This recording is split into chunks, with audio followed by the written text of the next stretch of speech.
കേരളത്തിൽ ലവ് ജിഹാദ് ഉണ്ടെന്നും തന്റെ ചില സുഹൃത്തുക്കളുടെ മക്കൾ അതിന് ഇരകളാണെന്നും മുൻ മുഖ്യമന്ത്രി കെ കരുണാകരന്റെ മകളും ബിജെപി നേതാവുമായ പത്മജ വേണുഗോപാൽ ലവ് ജിഹാദായിട്ട് ഉണ്ടെന്ന് തനിക്കൊരു കൺഫർമേഷനും കിട്ടിയിട്ടില്ല. എന്നാൽ നടക്കുന്നുണ്ടെന്നാണ് പലരും പറയുന്നതെന്നും പത്മജ മാധ്യമങ്ങളോട് പറഞ്ഞു. പല അച്ഛനമ്മമാരും എൻ്റെ അടുത്തു വന്നിട്ട് പറയുന്നത് ലവ് ജിഹാദ് ഉണ്ടെന്നാണ്. ഞങ്ങളുടെ മകളെ ബ്രെയിൻ വാഷ് ചെയ്തു എന്നുള്ള സങ്കടങ്ങൾ പറയാറുണ്ട്. ലവ് ജിഹാദ് എന്നത് ശരിയാണോ തെറ്റാണോ എന്നതിനെക്കുറിച്ച് ഒരു അന്വേഷണം നടത്തേണ്ടതുണ്ട്. ഇന്നത്തെ തലമുറ പലതും പഠിക്കണം. ഉണ്ടോ ഇല്ലയോ എന്നുള്ളതല്ല, ഇങ്ങനെ ഉണ്ട് എന്ന് വാർത്ത പരക്കുമ്പോൾ അതിനെക്കുറിച്ച് മെസ്സേജ് കുട്ടികൾക്ക് കൊടുക്കുന്നത് നല്ലതാണ്. അപ്പോൾ ഏതാണ് ശരി ഏതാണ് തെറ്റ് എന്ന് അവർക്ക് മനസ്സിലാകുമല്ലോ. കേരളത്തിൽ പലയിടത്തും ദ കേരള സ്റ്റോറി സിനിമ പ്രദർശിപ്പിക്കുന്ന പശ്ചാത്തലത്തിലായിരുന്നു പത്മജയുടെ പ്രതികരണം.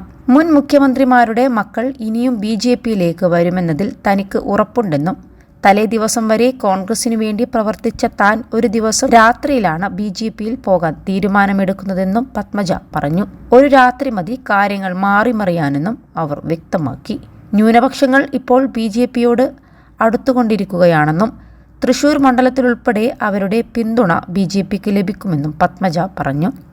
അതേസമയം കേരള സ്റ്റോറി സിനിമയ്ക്കെതിരെ ശക്തമായ വിമർശനവുമായി മുഖ്യമന്ത്രി പിണറായി വിജയൻ രംഗത്തെത്തി. രാഷ്ട്രീയ ഉദ്ദേശത്തോടെയുള്ള സിനിമയാണ് കേരള സ്റ്റോറി എന്ന് പറഞ്ഞ അദ്ദേഹം കേരളത്തിൽ എവിടെയാണ് ഇങ്ങനെയൊക്കെ നടക്കുക എന്നും ചോദിച്ചു.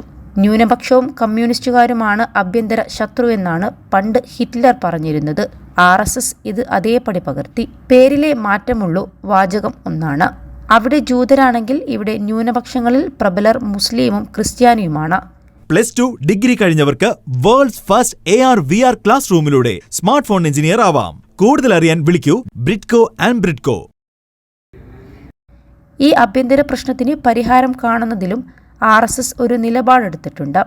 ജർമ്മനിയുടെ വഴി സ്വീകരിക്കുമെന്നാണ് അവർ പറഞ്ഞത്. ജർമ്മനി എന്താണ് ചെയ്തതെന്ന് നമുക്കറിയാം. എത്ര വലിയ കൂട്ടക്കൊലയാണ് നടന്നത്. ഓരോ ഘട്ടത്തിലും ഓരോ ജനവിഭാഗങ്ങൾക്ക് നേരെയാണ് അവർ തിരിയുക. ഓരോ വിഭാഗത്തെ മറ്റൊരു വിഭാഗത്തിന് നേരെ തിരിച്ചുവിട്ട് തങ്ങളുടെ ഉദ്ദേശങ്ങൾ നേടാൻ പറ്റുമോ എന്ന ശ്രമം നടത്തും. ആ കെണിയിൽ വീഴരുത്. സംഘപരിവാർ അജണ്ടയുടെ ഭാഗമായി മാറരുത്, മുഖ്യമന്ത്രി പറഞ്ഞു. 21 ലക്ഷത്തോളം സന്തുഷ്ടരായ ഉപഭോക്താക്കളും 2 ലക്ഷത്തോളം തിമിര ശസ്ത്രക്രിയകളും പൂർത്തിയാക്കിയ മലബാറിലെ ഏക കണ്ണാശുപത്രി അൽ സലാമ ഹൈ ഹോസ്പിറ്റൽ റോഡ്, പെരിന്തൽമണ്ണ.